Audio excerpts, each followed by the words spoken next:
At the heart of PARSHIP's service, with its focus on helping you to find a serious relationship, is a unique compatibility test. The PARSHIP test is free of charge and will take you about 20 minutes.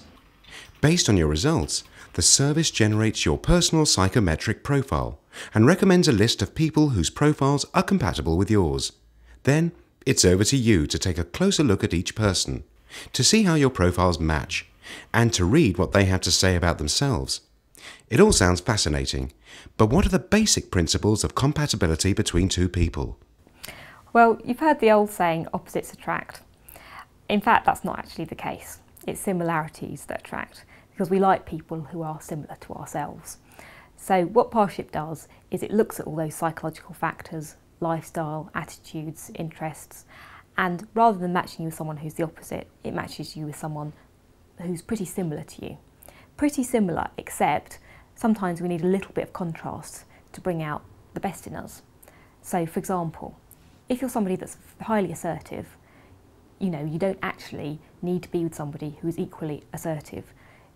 What you actually need is somebody who's perhaps going to stand up to you now and then, but is also not going to challenge you on every single decision that you make. So for a harmonious relationship, most of what you need is someone who's similar to you, but also a little bit of contrast so that you get on well on a day-to-day basis.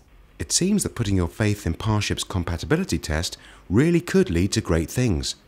But what gives the test such authority when it comes to finding someone who's right for you? What's its pedigree?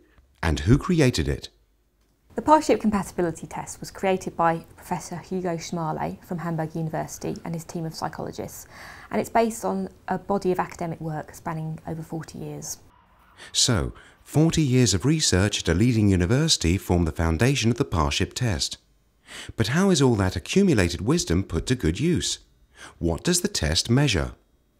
The PARSHIP test looks at 30 different psychological factors, and some of those are core personality traits, things like how introverted or how extroverted you are.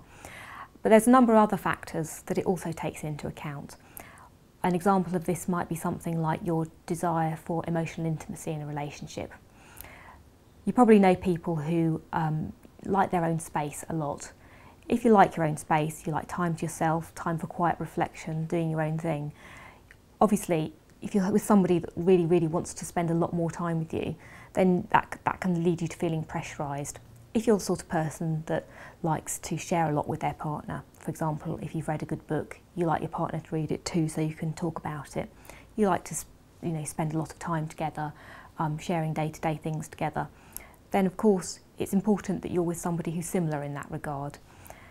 Otherwise there could be a bit of a clash of personalities. So the PARSHIP test combines all these things together and creates the foundation for a long-term harmonious relationship.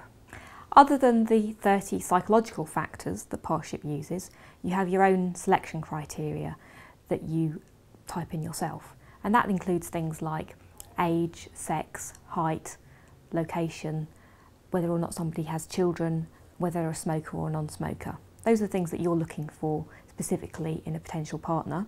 And then there's a number of other factors that PARSHIP also incorporates, and those are things like lifestyle factors, attitudes, hobbies and interests.